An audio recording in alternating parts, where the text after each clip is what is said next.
रायबरेली में सीएचसी अधीक्षक राजेश गौतम पर दबंगई का आरोप।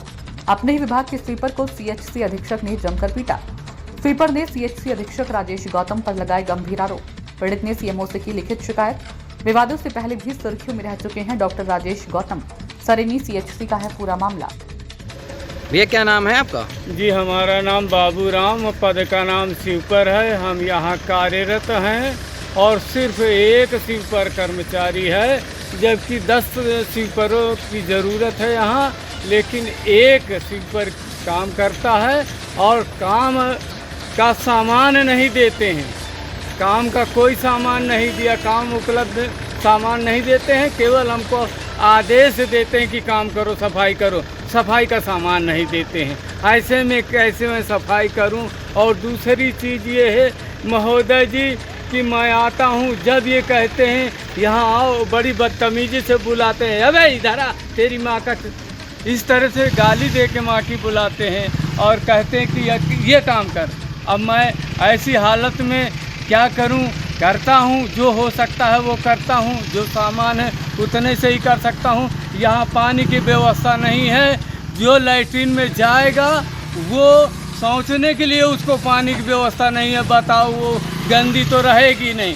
जब पानी नहीं तो सफाई कैसी होगी? यहाँ के मरीज हैं, हैंड पैप वो बिगड़ा है, वो बिगड़ा है, पीने का पानी नहीं है, तो शौचालय जाने के लिए पानी कहाँ से होगा? क्या हुआ कल आपके साथ क्या हुआ है? हमारे साथ ये हुआ है कि हम सफाई कर रहे थे और कहा ये गंदा है, ये गंदा है, हम साफ कर रहे थे। उसके बाद भी कहा दिखाई नहीं देता है तुझको, कुत्ता कमीना कहीं का। अब हम कुत्ते हैं, आदमी नहीं हैं। और इसने झापड़ हमको मारना, कम से कम 10 झापड़ मारे हैं और हम गिर गए, फिर लातों से मारा है और हम पे आरोप लगाता है कि दारू पीते हैं। अब बताइए, हम दारू पीते हैं? हम एक कवि हैं, राष्ट्रीय कवि हैं, राष्ट्र स्तर के कवि हैं, और पान पुड़िया सिगरेट नहीं पीते हैं, खाते हैं, और हम दारू पीते हैं। इनको गरियाते हैं, गरियाएंगे हम। किसने मारा आपको? यहाँ के अधीक्षक राजेश गौतम जी, जो नए नए आए हैं, ये 4 जगह गए हैं, जहाँ भी ये तैनात रहे हैं वहाँ 4 क्लास कर्मचारी को इन्होंने जम के मारा है। और ये मार काम करवाते हैं और कहते हैं कि मेरी कलम नहीं चलती, मेरे हाथ चलते हैं पहले।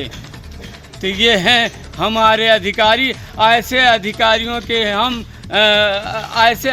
के अधीन रह के हम काम नहीं कर पाएंगे और हमको जान से मारने की धमकी भी देते हैं।